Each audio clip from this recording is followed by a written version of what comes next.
Après avoir parcouru quelques milliers de kilomètres en passant par la Martinique et le Costa Rica, on est aujourd'hui à Ivaoa, au milieu de la Polynésie française. Donc ce matin on est parti du port et là on remonte la vallée d'Ananémou en direction d'un site archéologique marquisien. Et on va essayer donc de voir ce qu'on peut comprendre des vestiges qu'on peut trouver sur notre chemin. Et on retournera ensuite en ville pour voir ce qu'aujourd'hui les Marquisiens conservent de cette culture ancestrale. Bonne vidéo. Yep, houdoe.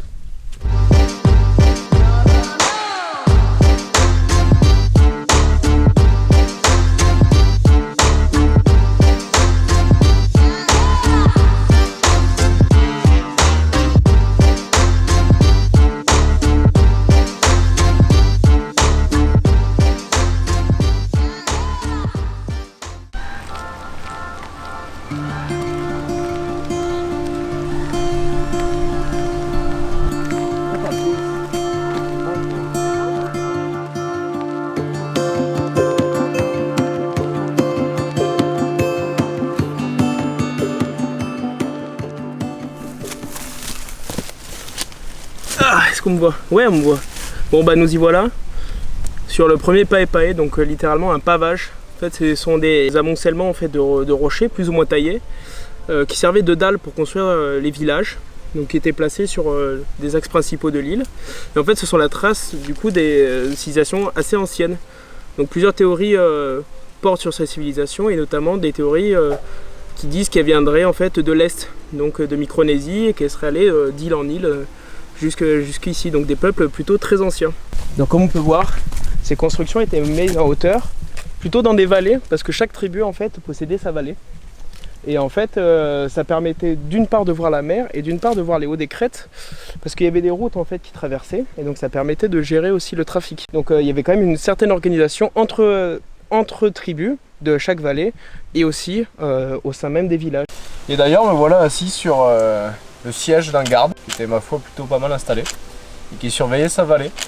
Car en effet tout n'était pas rose à l'époque, il y avait des guerres intestines entre les tribus, notamment à cause du fameux mana, dont on va vous parler juste après, et qui déchaînait les passions entre les tribus.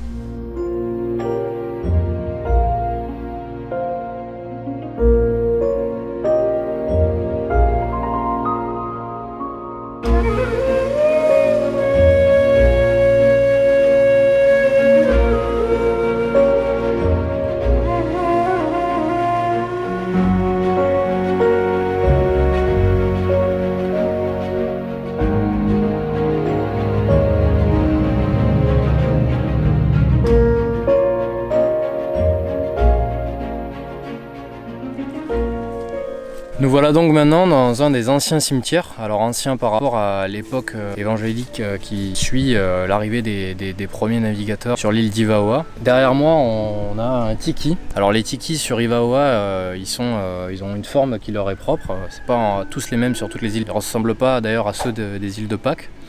Ici ils représentent un trait caricatural, alors on peut remarquer une bonne paire de binocles. Et donc c'est une des représentations du mana, le fameux mana dont on vous parle dès le départ, donc qui est une force ici qui est donc la vision de ce qu'on en comprend. Alors ça reste encore assez flou les tikis, puisqu'on n'a pas d'écrit, tout était en transmission orale. Alors les anciens racontent c'était une culture anthropophage. Dans cette culture anthropophage, ils viennent manger les parties qui représentent la force de l'individu. Ça peut être sa vue, ça peut être sa fertilité, et en fonction de cela on vient manger le cœur s'il est fort, les yeux s'il avait une vision. Donc toutes ces personnes qui avaient ce mana, toute cette force, elles étaient convoitées, donc il fallait rapidement s'occuper de manger tout ce qui était convoité, donc le cœur pour la force, etc., comme je vous ai raconté, parce que sinon ça pouvait dégénérer en guerre, puisque c'était vraiment très convoité.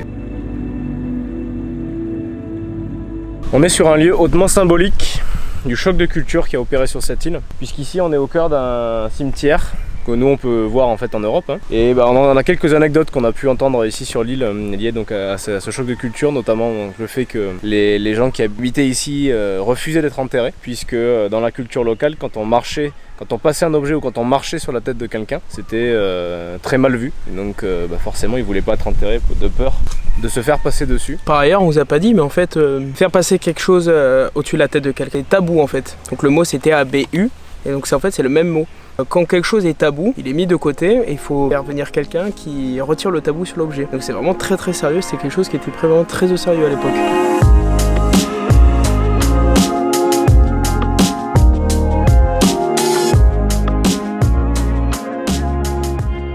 Bon, mais pendant que Léo est en train de prendre un petit cours, on est bien arrivé en haut de notre rando, après 2 petites heures de marche. Et donc là-haut dans les falaises, on va pas y aller, hein, mais il y a des ossements il paraît. Donc ils construisaient des échafaudages, et puis ils mettaient les ossements dans des petites urnes en pierre, gravées, puis ils allaient les caler là-haut pour que personne puisse aller les voler, tout simplement. On était curieux de voir comment ils montaient là-haut avec ces blocs bien lourds. Oui, parce qu'on se rend pas bien compte, mais ça fait quand même 1200 mètres d'altitude quand même en haut des falaises. Donc là on est à 524 mètres. D'ailleurs ils sont peut-être pas contents qu'on vienne les voir puisqu'il y a un arbre géant qui vient de tomber de la falaise là-bas. Ça les a peut-être un peu dérangés.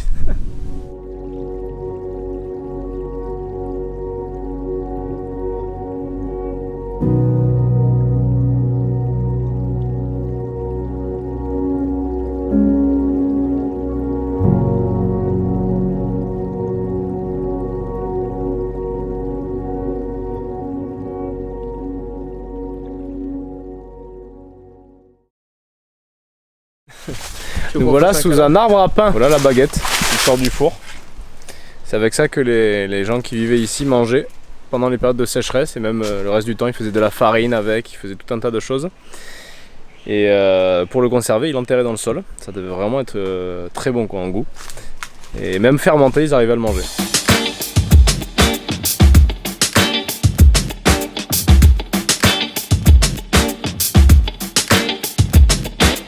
Nous voilà redescendus dans le village d'Atuona, au bord de l'eau. Et donc là on est sur la place principale où on peut voir encore cette culture qui essaye de continuer à vivre. Donc là je suis sous un préau avec toutes les colonnes qui sont sculptées autour de moi, c'est vraiment joli.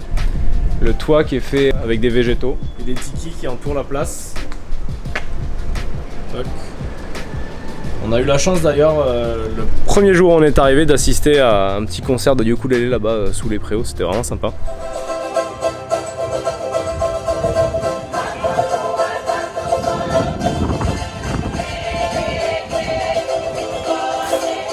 Malgré tout ce qui peut rester et donc ces preuves architecturales on va dire de la vie ancestrale, globalement la vie ici ne ressemble plus beaucoup à ce qui se passait avant. C'est une vie clairement occidentale voire même française. Donc d'où est-ce qu'on a toutes ces informations?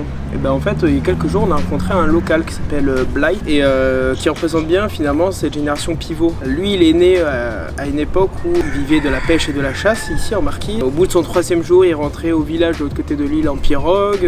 À 6 ans il a déjà tué son premier cochon, donc une vie qui était très dure par rapport à aujourd'hui, il n'y avait pas de supermarché etc. À travers ses études et son job aujourd'hui en fait il essaye de transmettre cette culture qui s'est un petit peu perdue et qui essaye de vivre. Blythe n'est pas tout seul à vouloir conserver cette culture puisqu'il y a encore le Festival des Arts Marquisiens qui est un festival général sur tous les arts des Marquises et sur la culture. Et donc ce festival des arts marquisiens regroupe des délégations qui représentent chaque île et tous leurs arts et leur culture à travers cet événement qui continue de faire prospérer toutes ces cultures des îles marquisiennes. Comme vous en avez parlé Emilien tout à l'heure, quand on est arrivé avec le ukulélé sur place, on a eu la chance de pouvoir être confronté plusieurs fois à des personnes qui continuent de faire vivre ici à Ivaoa cette culture par différents moyens. On a pu visiter le centre culturel, on a également pu assister à ces danses traditionnelles, c'était vraiment exceptionnel, dont on vous met un extrait.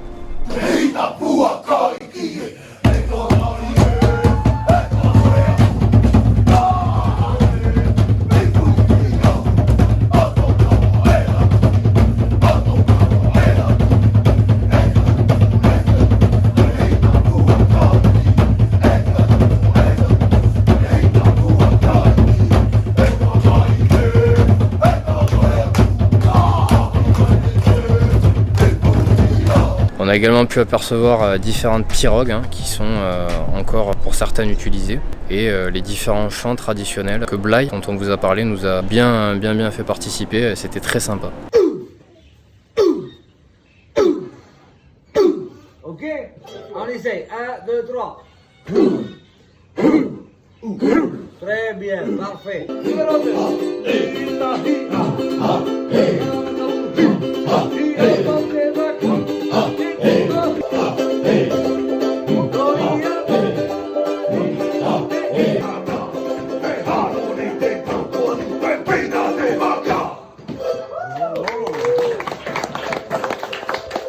On arrive au bout de cette vidéo, on espère que ça vous a plu, qu'on a réussi un petit peu vous sensibiliser à cette culture sur Ivaoa, cette culture marquisienne, et on espère que vous allez la partager cette vidéo avec vos amis, vos proches. N'hésitez pas à la commenter et à vous abonner à notre chaîne YouTube. Puis on va avoir d'autres cultures bientôt sur d'autres îles.